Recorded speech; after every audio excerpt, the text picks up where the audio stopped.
بسم اللہ الرحمن الرحیم۔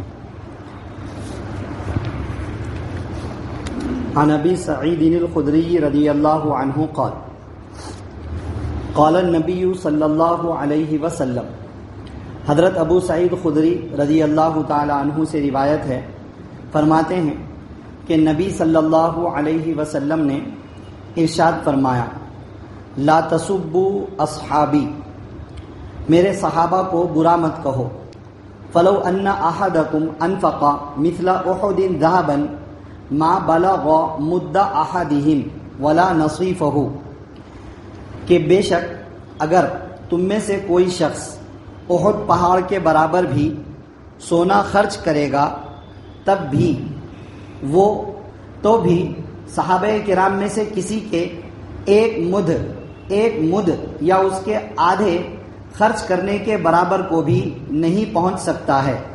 متفق علیہ۔ اس حدیث کو امام بخاری اور امام مسلم رحمہم اللہ نے روایت کیا ہے۔ آج کے درس حدیث میں یہ ایک حدیث پڑھی گئی ہے۔ ماہ محرم الحرام شروع ہو چکا ہے، اور محرم الحرام کے مہینے میں چونکہ اکثر و بیشتر صحابہ کرام رضی اللہ عنہم کے فضائل، اہل بیت کے فضائل ذکر کرنے کا اور سننے کا ایک عام مزاج ہے، تو اس لیے اسی مناسبت سے ایک 10 سے 15 دن تک درس حدیث میں صحابہ کرام رضی اللہ عنہم کے فضائل ذکر کیے جائیں گے، یعنی صحابہ کرام رضی اللہ عنہم کے فضائل سے متعلق احادیث کا درس دیا جائے گا انشاءاللہ تعالی۔ ایک 10 سے 15 دن تک کچھ ضروری احادیث صحابہ کرام رضی اللہ عنہم کے بارے میں۔ سلسلہ تو ویسے طہارت کا چل رہا ہے، پاکی اور ناپاکی کے احکام و مسائل کا، وہ ابھی تھوڑے دن کے لیے روک کے پھر بعد میں اس کو شروع کریں گے انشاءاللہ۔ ابھی آج کے درس حدیث میں جو ایک حدیث پڑھی گئی ہے، اس سے صحابہ کرام رضی اللہ عنہم کی فضیلت کا علم ہوتا ہے۔ صحابہ کرام رضی اللہ عنہم کی فضیلت ہر مسلمان مرد اور عورت اچھی طرح سمجھ سکتے ہیں کہ صحابہ کرام رضی اللہ عنہم کی فضیلت کے لیے اتنا کافی ہے کہ انہوں نے آپ صلی اللہ علیہ وسلم کو ایمان کی حالت میں دیکھا ہے، اور اس دین کو جو انہوں نے نبی صلی اللہ علیہ وسلم سے سیکھا ہم تک پہنچایا ہے، اور قیامت تک وہی دین چلے گا۔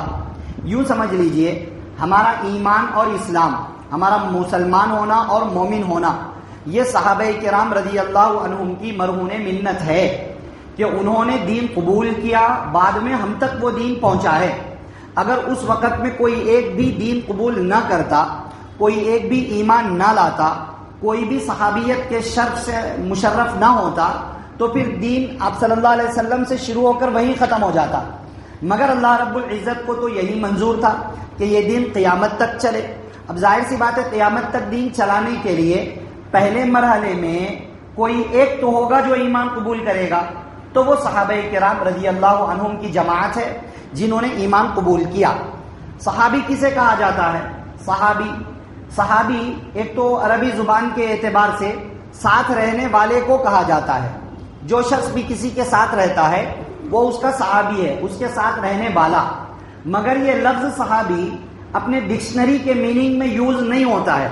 ڈکشنری کے اعتبار سے تو اس کے میننگ ہے ساتھ میں رہنے والے، لیکن ڈکشنری کے میننگ میں یہ ورڈ یوز نہیں ہوتا ہے۔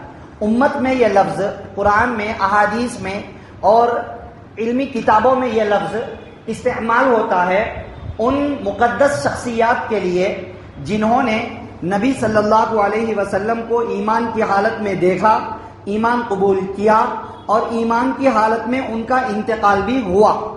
ان کو صحابی کہا جاتا ہے، اور صحابی سے مراد یہی لیا جائے گا اب قیامت تک۔ صحابی کہہ کر کے دوسرے معنی ڈکشنری والے میننگ یوز نہیں کیے جائیں گے، وہ صحابہ کے لیے خاص ہو گیا۔ میں بعض مرتبہ مثال دے کر سمجھاتا ہوں کہ صلی اللہ علیہ وسلم، اس کے میننگ ہے اللہ ان پر رحمت نازل کرے اور سلامتی نازل کرے۔ رحمت اور سلامتی کی ضرورت کس کو نہیں ہے؟ ہر مسلمان کو رحمت اور سلامتی کی ضرورت ہے۔ تو کیا ہم اپنے آپ کے لیے، اپنے دوست کے لیے صلی اللہ علیہ وسلم کہیں گے؟ میننگ تو غلط نہیں ہے، میننگ تو ہے ان پر رحمت ہو اور ان پر سلامتی ہو۔ ہم میں سے ہر ایک کو سلامتی کی ضرورت ہے۔ میننگ کے اعتبار سے یہ ورڈ سب کے لیے بولا جا سکتا ہے، مگر بولا نہیں جائے گا۔ یہ آپ صلی اللہ علیہ وسلم کے لیے صرف آپ صلی اللہ علیہ وسلم کے لیے استعمال کیا جائے گا. اسی طرح مرحوم کا مطلب ہے جن پر اللہ کی رحمت ہو. تو کیا ہم میں سے کسی کو رحمت کی ضرورت نہیں ہے؟ سب کو رحمت کی ضرورت ہے. تو کیا ہم اپنے نام کے ساتھ میں مرحوم لگائیں گے یا لگانا پسند کرتے ہیں؟ نہیں پسند کرتے ہیں. کیوں؟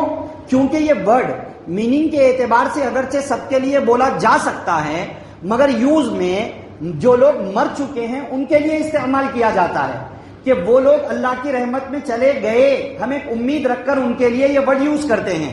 نہیں میننگ سے گنجائش ہے نا میں یوز کر لیتا ہوں بلکہ کوئی بھی نہیں یوز کرتے. جو لوگ مر چکے ہیں ان کے لیے استعمال کرتے ہیں. تو اس سے معلوم ہوا کہ دو چیزیں امپورٹنٹ ہے. ایک اس کے ڈکشنری کے اعتبار سے میننگ کیا ہے, دو اس کا یوز کس کے لیے کیا جاتا ہے. علی علیہ السلام بعض لوگ کہہ دیتے ہیں علی علیہ السلام, تو کیا حضرت علی کے لیے علیہ السلام یوز کرنا چاہیے؟ بات سمجھ میں آ رہی نا. علیہ السلام کے معنی ہیں ان پر اللہ کی سلامتی ہو. سلامتی کی ضرورت کیا صحابہ کو نہیں ہے؟ سلامتی کی ضرورت کیا ہمیں نہیں ہے؟ سب کے لیے ہے. ڈکشنری کے میننگ ہے وہ. لیکن یہ ورڈ یوز میں فرشتوں کے لیے استعمال کیا جاتا ہے اور نبیوں کے لیے استعمال کیا جاتا ہے. صحابہ کے لیے یہ ورڈ یوز نہیں کیا جاتا ہے. تو ہم یوز نہیں کریں گے. میننگ سے گنجائش ہے مگر یوز اس کو نہیں کیا جائے گا. رضی اللہ عنہم ورضوا عنہ, اللہ ان سے راضی ہو جائیں, وہ اللہ سے راضی ہو جائیں. تو یہ ورڈ کس کو رضامندی کی ضرورت نہیں ہے؟ اللہ تعالیٰ کی, سب کو ہے.